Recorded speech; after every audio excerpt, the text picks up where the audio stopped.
Hey, Tom, I say we go ahead and get started. I want to be respectful of people's time, and I know there are folks who've gotten on this morning. So just want to welcome everyone to the Division of Child Care and Early Childhood Education's Child Care Development Block Grant State Plan meeting. For those of you who aren't aware, the state plan submission is a requirement of the Office of Child Care, and there were changes in terms of the timeline. So this is, I believe we're submitting every 3 years now. We used to do it every 2 years. The team is going to present with you the plan and any changes, but do want to just acknowledge all of you out in the field of early care and education for the work that you do.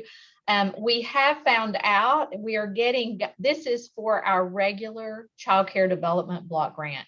This is not for any of the new COVID money, generally speaking, but we have received guidance from the feds on the new COVID funding called the American Rescue Plan Act. And we are going to have to add a section on that in the plan. And we just received that information last week. So please bear with us as we try to add those changes. I'm not exactly sure they are going to be working with us on what we need to add, but that is not in the state plan, as I understand it, that Tom and the team will be presenting today. But I'm going to turn it over to Tom Shepard, who is the lead and has been in that role for about maybe a week or two now. So Tom, if you want to take it, I know you and your team are going to be sharing what's in the state plan. But thanks everyone for joining us. We really appreciate it. And yes, we do want to welcome you to our public hearing via Zoom. I'm looking forward to the time when we can actually meet in person again, and I think that's right upon us. But I'd like you to pay attention to the very first slide, and you can see the young man in the middle with the great big smile with the bow tie. That's Mr. Ivory Daniels, and we're very proud of giving a high five to children when they're attending school. And this is, I think, Father's initiative, and high five for fathers. So good job, Ivory. We're very proud of you. Glad to have you working with us as the program administrator. And I will introduce staff later on. But I do want to talk about the rules and how we are going to be doing this meeting. First of all participants except those who are speaking are muted. The DCC moderation team, we have people monitoring the chat box, and they'll try to answer all the questions that are asked in the chat box. They'll be sending IMs to those who are speaking so they can get those questions, and we'll address as many of those questions as we possibly can. However, I do want to remind you that the questions asked in the chat box will not be considered as official state plan comments. We will do our best to incorporate that, but all official state plan comments should be directed to the email that you see listed right here on this slide, the CCDF state plan comments at dhs.arkansas.gov. We'll be monitoring this for the next 20 days. All state plan comments must be submitted between May 17th and June the 7th of 2021. And we will be looking at those comments and incorporating what we can into the state plan based on those comments. So please, we do want to hear from you. Your input is vital to this process and getting this state plan together. But do send those comments via the email. Comments not submitted via the email during the allotted time frame will not be considered. The reason why is because we have a very short time frame in which we have to incorporate all comments into the state plan and get it sent up to the feds for their approval.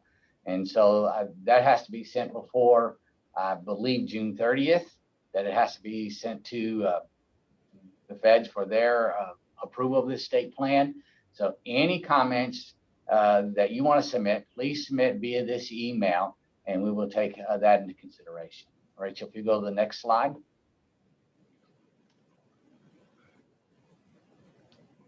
So as you can see, our CCDF management team, Tanya Williams is our director. She's been here 17 years, Tanya. I think that's right. And it's been my honor to work with her twice.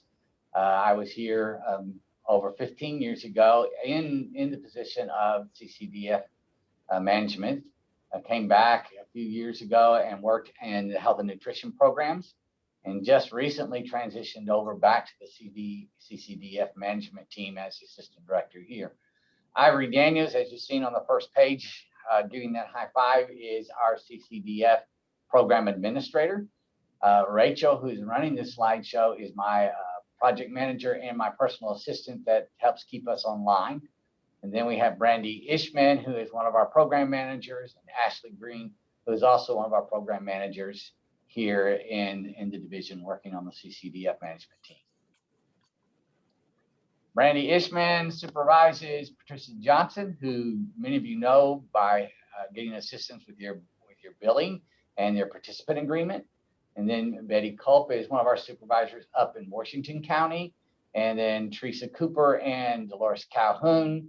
And I might not get their exact counties where they work at, since I didn't put that in front of me, but they are on the management team as well. And then Ashley Green supervises Robert Young, Dwayne Griffin, Tammy Cochran, and Bridgetta Mitchell.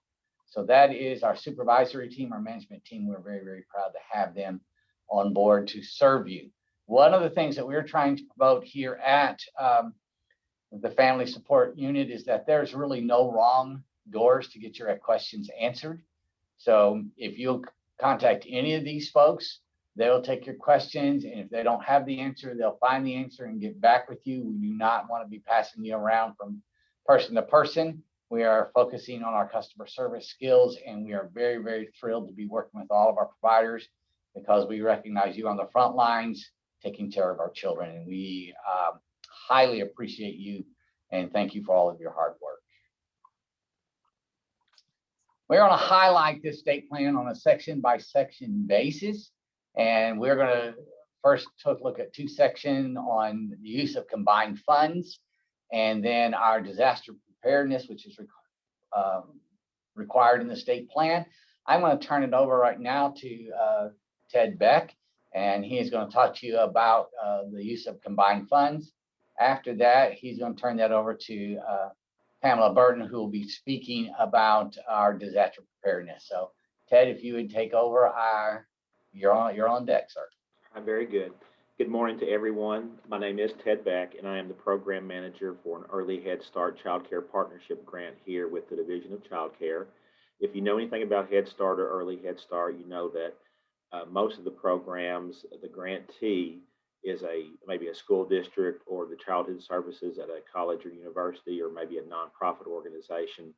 But here in Arkansas, we're one of only 3 states in which a state agency actually serves as a grantee for Early Head Start. And we partner with 2 nonprofits in the state who act as kind of a go-between for us in the programs that are in our program. We serve 168 children ages 0 to 3 through our Early Head Start Child Care Partnership grant. And this is an example of how you can combine federal money with the CCDF money. With our program, the partner providers receive the Early Head Start funds anywhere right now between $35 and $40 per day per child.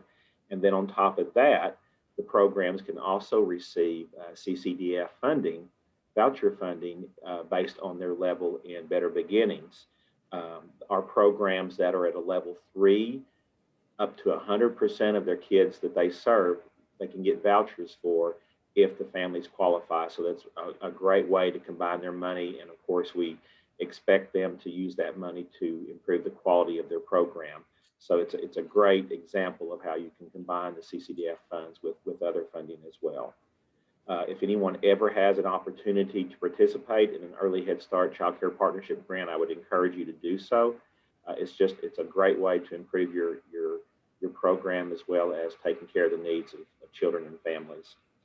So if you have any questions about that, you can contact me here at the Division of Child Care. And next, I'm going to turn it over to Pam Burton, who is our Assistant Director over in Health and Nutrition, and she's going to talk about the Disaster Preparedness Program. Thank you. Thank you, Ted. Good morning, everyone. We wanted to kind of speak a little bit on disaster preparedness and response. If many of you may not know, we actually have a state child care disaster plan or a comprehensive disaster plan. This plan was developed by Arkansas Department of Emergency Management. One of the goals of this plan is to provide guidance to local, state, federal officials and state agencies so that individuals know how to respond during a disaster.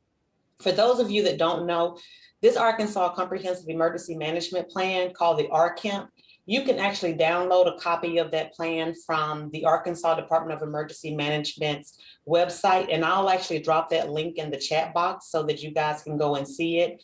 What this plan does is help coordinate how we actually respond during a disaster. For those of you that are on, your first primary contact will be your local emergency manager. Your local emergency manager is the first line of defense for you. Those are the individuals that you will go to in order to find out what you need to do on the local level and how they are responding. For those of you that don't know your local emergency manager, I'll also give that phone number. I'll drop a number in the chat box so that you guys can reach out to the Department of Emergency Management and they can tell you who your local emergency manager is. And it's good to connect with them so that you have an understanding of how you're responding, how they are responding locally during a disaster. As you know, our ultimate goal is to make sure that you and the children in your communities are safe and protected. So whatever we can do to assist during that time, that is our goal. We are also working on a comprehensive plan here in the Division of Child Care and Early Childhood Education. And the purpose of that plan is to provide more guidance on how we internally will work with you guys in order to ensure the safety of yourself and the children and those that you're serving in your community. Once that plan is created and finalized, we will share it with the community so that you guys can see what we plan to do here at the state level. But again, if you have any questions, if there is anything that you need, any questions you have about how to create a plan, I'll put my contact in the chat box and you're more than welcome to reach out to myself. Or again, you can reach out to Arkansas Department of Emergency Management, who specialize in this, and they can give you one-on-one guidance as well. Thank you guys, and I look forward to working with you all.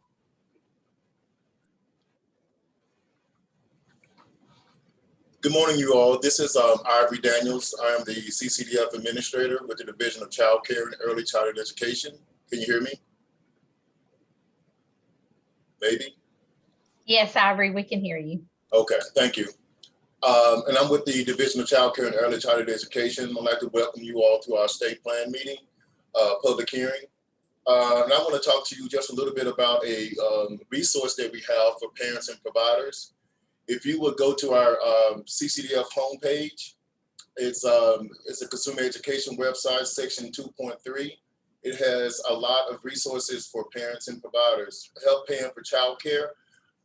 Just click on that tab, and it will take you to a slew of resources that we have. How to apply for childcare assistance, what parents have to do to qualify for childcare assistance, such as working 30 hours.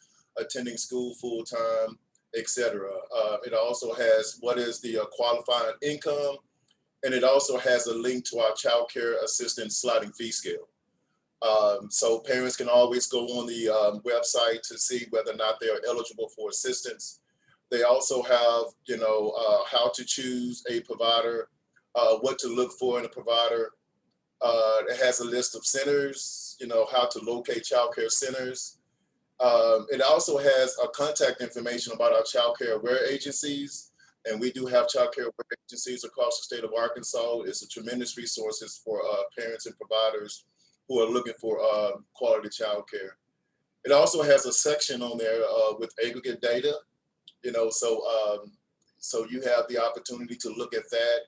And I also want to call your attention to the health and safety requirements, which is a requirement for all CCDF providers in the state of Arkansas. So I just want to bring these resources to you guys, just let you guys know that this resource is available for all parents and providers, and it's a local website. So at this time, I'm going to turn section 3 over to Brandon Ishman, which is our CCDF program manager. Good morning, everyone. I am going to talk to you all about the highlighted sections here. I'm going to go through section 3.1.4, which will be the declaration of assets, 3.4.1, the 12-month eligibility, and then 3.4.1 also includes job search information.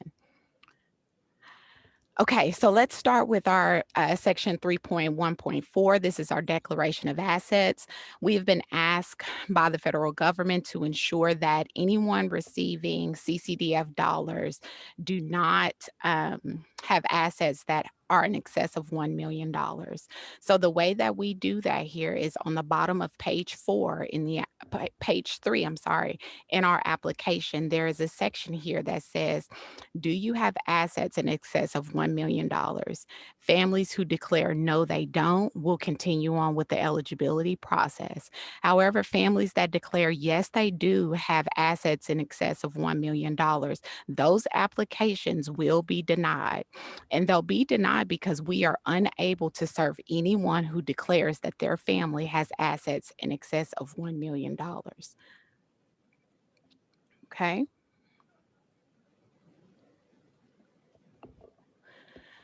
Let's move on to the 12-month eligibility section. You'll find this in the state plan in section 3.4.1.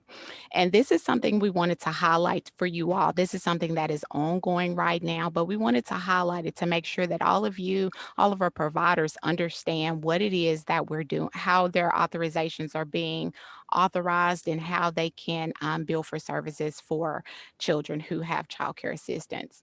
So we are required to give a minimum of a 12-month eligibility period before the redetermination for any families. So we've done that according to the Better Beginnings level. So any family that chooses to send their children to a facility that is level 1 or level 2 of Better Beginnings, those families will receive a minimum of a 12-month authorization. Anyone who chooses to send their children to a level 3 Better Beginnings, those families will receive a minimum of a 24-month authorization. And so this is before that family ever has to come in to do our redetermination process to ensure that they're still eligible. This is the authorizations that they will receive from the state. So we want to make sure that we also clarify that we know that we have families who have multiple children, and sometimes families choose to, for whatever reason, send their children to different child care centers or facilities. The authorization time frame is going to follow the lowest level that family chooses to send their children to. So say I have 3 children, I'm going to send my infant to a level 3 program, and my 5 and 6-year-old are going to go to this level 2 program. That family will receive child care authorizations for 1 year only before their redetermination process. And we do that because we want to make sure that we would love for everyone in that family to be attending a level 3 facility. It is our desire that everyone is attending a high quality facility, but we want to make sure that families are meeting the eligibility processes as well. So I want to move on to our extended support services. You'll hear us constantly refer to that as ESS. All of those families, because of what program that they are enrolled in, all of those families will receive that 1 year, that 12-month authorization period. So don't be alarmed if you are a level 3 childcare facility and you have a family that's being redetermined at the 12-month period. It's possible that that family is a part of our extended support services program. Okay. So let's look at our job search period here. So we want to ensure continuity of care for our families. We know that these are trying times. There are a lot of things that are happening in the workplaces. So we want to ensure some continuity for our families. So we do allow a 3-month job search time frame. So if a family is actively seeking employment, so they've lost their jobs for whatever the reason is, or say their educational program has ended, we allow a 3-month job search program. So we ask families to report that information to us. We start their job search program. I want to stress to you all that if you have a family who is in a job search situation, those families are still eligible for the same level of care that they receive received when they were employed or in school. So if a family had an infant that was attending your center full time, that family is still eligible for full-time service during their job search period. We want to make sure that we mentioned a little bit about essential workers during this time frame. Essential workers are going to be keyed out. Right now, we're getting ready to move those out past June 30th, but essential workers will be on a 2-year reevaluation time frame. So all those families that you had this full year, they are going to still be eligible if they're still meeting eligibility and they don't report any changes to us. They're still eligible for an additional year. So currently, as funds allow, we're going to redetermine eligibility for essential workers every 2 years. I am now going to turn it back over to you, Tom. So I know one of the sections that many folks are interested is talking about is rates. So we're going to spend a little bit of time on rates and what we are proposing as rates. Some of this was not in the state plan because I think we just gave the level 1 of that, but we do want to present how we are looking at rates at this point in time. So if we can go to the next slide. You'll see that we have, of course, level 1, level 2, and level 3. And I do want to say that these rates are based on the UAMS market rate survey that was conducted, in which all providers were queried about what they charge. And as we start looking at market rate surveys, we are required to hit at least 75% of those market rates. So as you're looking at these rates, one of the things you need to understand is that there are some folks that charge less than these rates and some that charge more than these rates. And this is at the 75th percentile of these rates. So if you look at your rate and you say, well, mine's higher than that, you just need to understand that some people are actually charging lower than that. And that's what we're looking at as far as the market rate survey is concerned. So with levels 1 and levels 2, they are strictly on what the market rate says. But when we get into level 3, then we start looking at cost analysis based on quality and the need of our providers to provide that quality. So you can see that we have different rates for Benton and Washington County, in which the market rate survey indicated that those rates were higher than the rest of the state. And then we have your urban rates, which are, you know, your Little Rock and other parts of the state that are considered urban. And the level 1 and level 2, once again, are based on the market rate survey that we received. And then our rural rates, level 1 and level 2, you can see those different rates that are based on the market rate survey. And then when we get into level 3, all those rates are exactly the same because they are based upon the cost analysis based on the quality and the need of the providers in being able to present those qualities. So you can see right now we're looking at the infant and toddler screens. So you can see this is what we are presenting to the Federal Office of Child Care as our projected rates at this point in time. If you go to the next page, please. And then you'll see our preschool rates. And once again, it's all based on level 1, level 2, and level 3. Level 1 and level 2, I remind you again, are based on the market rate, and level 3 is based on being able to provide quality across the state. So that is what we're looking at as far as a rate structure. If you have any questions on this rate structure, you can feel free to contact me at any point in time. We'll be happy to discuss these rate structures with you and how we arrived at level 1, level 2, and level 3 rate structures. So if you go to the next page. So one of the things is that additional amounts that families may be charged. So the lead agency has chosen the option to allow providers to charge families additional amounts above the required co-payment. So in instances where the provider's price exceed the subsidy payments that we pay. However, DCCCE is putting a maximum of 15% over the designated subsidy payment rate.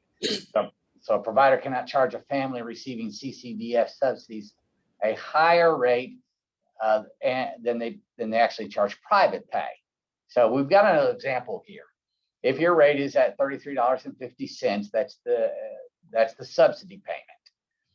And so you can actually, if your rate is 38, say your rate is $40 a day and the subsidy payment is $33.50, then you can charge 15% above the subsidy rate, which is additional $5.03 a day per day for the family, which means the total rate that you would receive would be $38.53 for that child. So it's $33.50 that the subsidy would be paying. You can charge that additional $5.03 above, which brings it up to $38.53.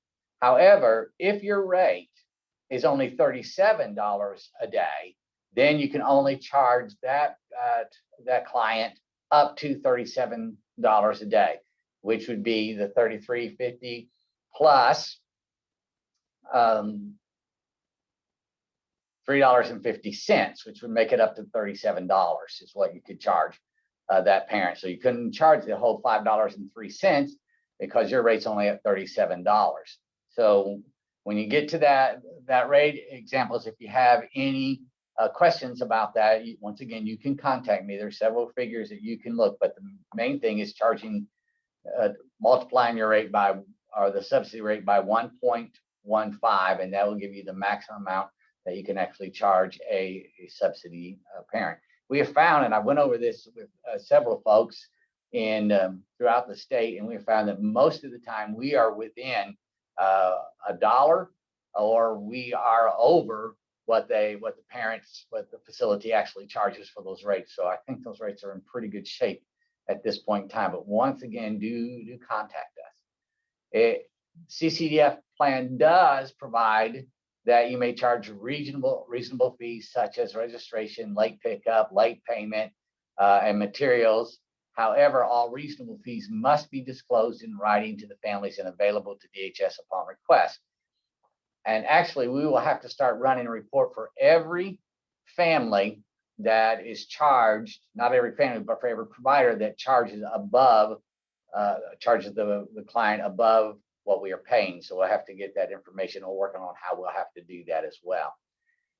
If you as a provider give a discount to the private pay families for enrolling more than one children or more than one child, that same will apply to children receiving subsidies. CCDF funds will pay the base rate regardless. But if you have two children from the same household and you provide one of the second child a discount, then that discount needs to be applied to the co-payment that you would be charging those parents as well. Once again, any questions you have on that, let me know. I do want to remind you that at this point in time, for T and foster care, no additional fees can be charged. We are working on some avenues to try and cover that. But at this point in time, no T or foster parent can be charged any additional fees. So if you go to the next page. So we're also going to just highlight one area on licensing standards and CCDF standards in 5.3.11. So here we have the list of the safety requirements that Ivory actually mentioned that are on our website. So there is one of those requirements. All of these requirements, save one, are actually exactly what is required in minimum licensing, except for one requirement. We wanted to make sure that we pointed that out. Pediatric first aid and CPR. We'll go to the next page. Licensing requirements says that 50% of the facility staffs that are on site at any given time shall have a certificate of a successful completion of first aid CPR from an approved organization. The CCDF requirement is a little bit different than this, and our licensing staff will be monitoring that. But for CCDF requirements, if you are receiving vouchers, then every direct care individual must have a certificate of successful completion of CPR. So direct care staff is defined as by the federal office as teachers, caregivers, and directors. So when our licensing staff are going out for those programs that participate in vouchers, they'll be looking to make sure every teacher, every direct care staff, and every director actually has this certificate, because that is the federal requirement. That is just a slight difference between that and the licensing requirements. So once again, these are federal requirements, safety requirements required by the Child Care Development Funds. So we'll make sure that everyone was aware of that. Next slide, please. Training and professional development. I believe that Miss Rachel is going to cover that for us. So Rachel, if you take it away. You got it. Good morning, guys. My name is Rachel Machin, and I am a project manager slash Tom's direct assistant here at the Family Support Unit. And I'm going to go over parts from Section 6 and Section 7 of the state plan. This is Section 6.3.1, Training and Professional Development of the Child Care Workforce. So one of the things that we wanted to highlight on today's meeting is the CCDF investment in the TEACH initiative, which is Teacher Education and Compensation Helps. So Arkansas a few years ago decided to participate in this national TEACH model, which can help provide early childhood educators and the workforce to obtain credentials to help their centers propel themselves to quality. Any teacher who would like to attend an approved in-state college or university and enroll in coursework in early childhood education that is employed full-time in a licensed childcare facility or a licensed large family childcare home is eligible to apply for a TEACH scholarship. And I strongly recommend that you all look into that for the people who are working in your facility who might be looking to gain another credential to continue serving the children in your community. Teachers are expected to contribute 5% of tuition and 10% of book costs per semester, and the employer sponsor must contribute 5% to tuition and agrees to provide release time for school-related activities. So this is a partnership entered into between the TEACH scholarship, the center, and the employee who is seeking to better themselves by gaining an early childhood education credential. And as a part of the TEACH contract, the teachers promise to teach in the center for another year in return for a salary increase or bonus. So I strongly encourage you all to read this section of the state plan and get all the additional information you might need about this initiative here in Arkansas and see if it might be an option for you and your center. And second to that, kind of follow up with CCDF State Plan Section 7, coordination with mental health consultants, which is Section 7.4.1. While Arkansas works in the social emotional learning sphere through behavior help, this particular section pertains to what is called early childhood mental health consultation. The DCCECE contracts with UAMS Project Play and the implementation of behavior help. And their facet of that particular system is to provide evidence-based early childhood mental health consultation services to providers over a 3-month period and then leave the provider with a behavior plan to follow. And of course, the main goal of this program is to prevent and ultimately reduce the number of suspensions and expulsions of children under the age of 5 in Arkansas. Mental health consultation is a little bit deeper of approach than traditional technical assistance, and it helps connect the family, resources, and other children who might be a part of that child's life and kind of bring everyone together to come forward with one cohesive collaborative plan to ensure the child's success. And we wanted to highlight that this was one of the ways that DCCEC participates in the reduction of suspension and expulsion of young children. So I'm going to turn it over now to my lovely colleague, Ashley Green, to go over CCDF State Plan Section 8. But if you guys have any questions relating to this or behavior help, feel free to send me an email. Again, my name is Rachel Machin. Good morning. We're going to cover the training on the CCDF requirements, and that's in section 8.1.3. All participants are required to take a refresher training once every 12 months. Also, participants will be required to attend one face-to-face training pending the pandemic status. The face-to-face training is intended to ensure that participants have a good understanding of DCCCE's requirements and promote integrity. This will help to eliminate overpayments and corrective action plans. If you have any questions pertaining to the participant agreement, please contact myself or Patricia Johnson.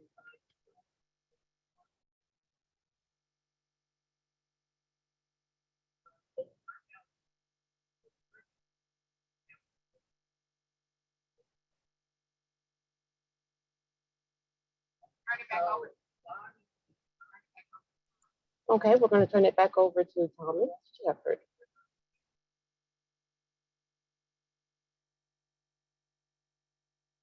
So one of the requirements in this plan is that we add a section on the American Rescue Plan, as Tanya has already mentioned. I do want to tell you that we are in the very throes of trying to put out from the guidance that we just received, and actually the webinar was just on Thursday of this last week that we received our guidance, and we're supposed to be gathering more information as well on what we are allowed to do with those American Rescue Plan funds. What our goal is to make a long-term impact on childcare in the state of Arkansas with those funds. We want to make a positive impact on the landscape for the future. So once we have been able to finalize those plans, we will be putting these in the state plan as well.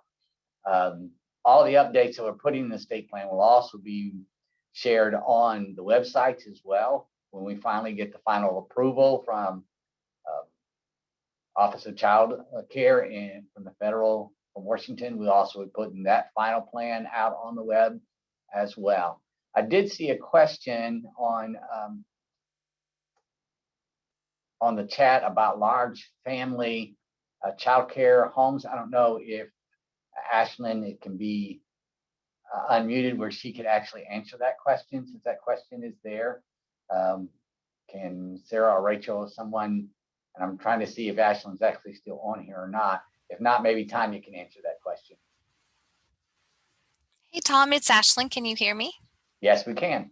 All right. Well, I'm going to have to actually go back and look at 6.3.1 myself, because we, you know, that terminology, large family child care, I'm not exactly sure of that answer either. So let me go back and look at that. And Tammy, if you don't mind, if you'll put that in the comment section and send it into that email just to make sure that we can get it addressed. I'm guessing that it is talking about folks that go on up to that 10 number or even up higher to 16. So I think it will all align with the regulations that we have in place, but I want to make sure that I look into that.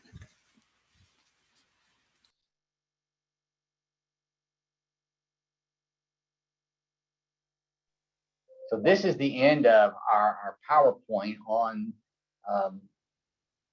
the state plan. So we want to thank you for your participation, but we also want to remind you again the importance of sending your comments to the email address that's listed on here. We want to be very sure that we have the opportunity to look at every comment and address those. We feel at DCCC that we're in a partnership with all of our providers to make sure that we provide the best care and the safest care to our children of Arkansas. Our children truly are our greatest resource. It's the biggest resource that we have. So we want to give them the best that we can. So please provide your comments to us, and thank you again for attending this public hearing with us. Do I have any comments from any of my team before we sign off?